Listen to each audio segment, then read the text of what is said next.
1 Culture Média. Philippe Vandel. Bonjour Luce Bernard. Bonjour Philippe, bonjour tout le monde. Louise, au sommaire de votre journal des médias. Les conséquences de la publication du numéro de Charlie Hebdo avec des caricatures du guide suprême de la République islamique d'Iran. Le président de la 48e cérémonie des Césars a été dévoilé hier. Une interview du prince Harry sera diffusée sur TF1 lundi. Et puis 2 infos qui concernent France Télévisions. Et en fin de journal, une jolie histoire pour finir la semaine sur l'impact positif que peut avoir la télévision.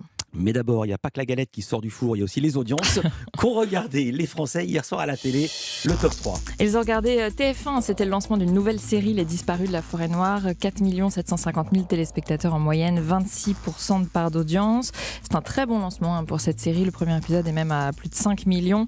Mais attention, ça chute beaucoup entre les 2 épisodes, donc il faudra voir sur les semaines à venir si ça tient dans le temps. Deuxième, c'est le téléfilm policier sur France 3, Les Secrets du Château, 2 360 000 téléspectateurs. 12,1%, donc loin derrière TF1. Vous le voyez, il y a plus de 2 millions d'écart. Troisième, c'est Envoyé spécial avec un nouveau numéro, 1 370 000 téléspectateurs. C'est un petit score pour l'émission, 7,4% de part d'audience. Elle proposait des sujets sur les parents solos, la catastrophe de Lubrizol et un sujet en Tanzanie également. Europe 1, le journal des médias. Le site internet de Charlie Hebdo piraté et un institut français fermé en Iran. 2 conséquences du numéro de Charlie Hebdo sorti il y a 2 jours. On y trouve une trentaine de caricatures de l'ayatollah Ali Khamenei, l'autorité religieuse et politique du pays.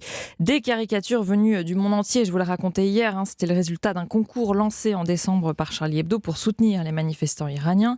L'hebdomadaire avait lancé comme défi de réaliser la caricature la plus drôle et méchante de Khamenei, guide suprême donc de la République islamique d'Iran.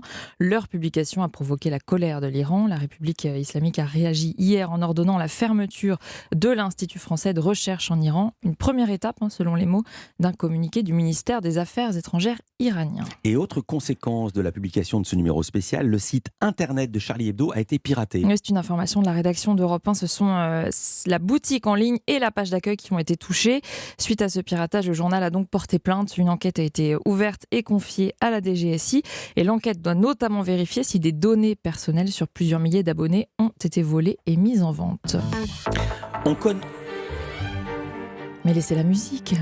Exactement, c'est pour ça que je me suis tue, pour profiter de la musique qui ouvre les Césars. Et on connaît désormais le nom du président de la 48e cérémonie des Césars. Je dis président parce que c'est un garçon. Oui, c'est Tahar Rahim qui assurera ce rôle cette année. L'Académie a justifié son choix dans un communiqué en parlant d'un acteur qui a mené sa carrière avec finesse, s'orientant vers des personnages riches, divers et complexes et des expériences nouvelles.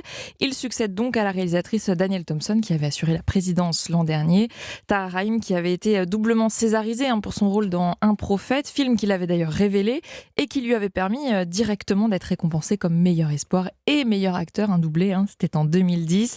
La 48e cérémonie des Césars, elle aura lieu le 24 février prochain et sera diffusée comme chaque année sur Canal+.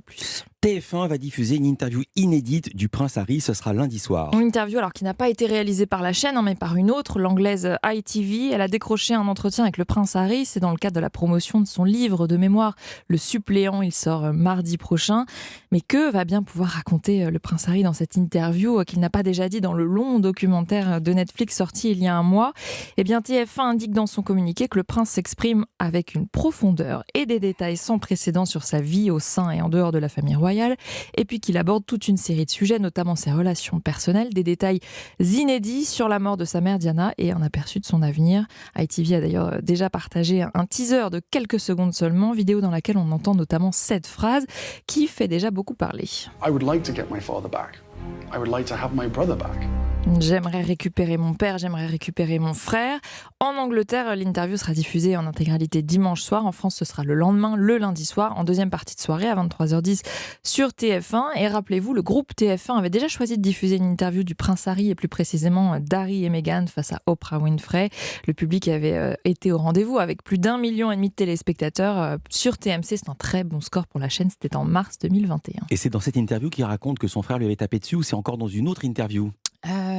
De mémoire, oui, c'était peut-être celle-ci. Non, c'est sur celle de Netflix, je crois. Mais là, apparemment, dans ses mémoires, il en reparle. Voilà. Dans le livre, en fait, il en parle en disant qu'il s'est retrouvé par terre dans la gamelle du chien. Je crois. Oui, exactement. Ouais, alors exactement. c'est dans le livre. Ça, C'est dans les mémoires. C'est dans le livre. Exactement. En bref, 2 infos qui concernent France Télévisions. France 2 prépare un second numéro d'Instinct Animal selon Télé Loisirs. C'est une émission dans laquelle le présentateur Diego Buñuel emmène une personnalité en immersion en pleine nature, dans un environnement sauvage. Pour la première, c'était l'actrice Juliette Bonnat qui était partie en Tanzanie au milieu des lions notamment. La destination pour cette deuxième émission pourrait être la Namibie, c'est en tout cas une possibilité envisagée. La personnalité n'est-elle pas encore arrêtée et les noms sont pour l'instant gardés secrets. L'autre information concerne le rugby. France Télévisions recrute un ancien du 15 de France comme consultant. Yannick Nyaga, il commentera les matchs du tournoi des 6 nations masculins. Il fera ses débuts sur le groupe public le mois prochain, le 4 février, lors du match Angleterre-Écosse sur France 2. Et puis, pour terminer, une jolie histoire quand la télévision a un impact positif sur la vie réelle. Oui, en l'occurrence, l'émission d'M6, Qui veut être mon associé, depuis sa diffusion mercredi soir, un couple d'entrepreneurs croule sous les commandes et a vendu tout son stock d'après l'un des investisseurs de l'émission, Éric Larchevêque. Il s'agit de Marine et Jean-Sébastien. C'est un couple d'agriculteurs qui a particulièrement ému le public et les investisseurs. Ils sont venus en fait présenter la petite entreprise qu'ils ont développée. Ce sont des pailles pour boire, 100% naturelles, fabriquées en paille de seigle bio. Ils ont expliqué s'être lancés dans ce business pour se diversifier, car ils sont à la tête d'une petite exploitation agricole, mais qu'il ne leur suffit pas pour vivre et notamment pour subvenir aux besoins de leurs 2 filles. Notre début de vie a été compliqué à tous les deux. On a eu une enfance difficile et on ne veut pas que nos enfants vivent la même chose. Excusez-moi. Du coup, on essaye vraiment de créer une bulle de confort pour elle et de tout donner, quoi. Il s'était présenté face aux investisseurs de l'émission pour demander une aide de 50 000 € et puis au-delà de l'argent, un accompagnement pour faire grandir leur entreprise, des conseils, des contacts. Mission réussie puisque 3 des investisseurs ont donné de l'argent, alors en échange d'un pourcentage de la boîte des 2 agriculteurs. Et l'émission a donc en plus permis de mettre un gros coup de projecteur sur ces pailles et de générer donc de nombreuses commandes. Il faut dire que le début de cette 3e saison a été bien suivi mercredi soir par près de 2 millions de téléspectateurs. C'était d'ailleurs le meilleur lancement pour l'émission. Merci beaucoup Louise Bernard. À lundi, Louise, pour un nouveau journal des médias, les audiences du week-end. Donc bon week-end. À lundi. Dans un instant...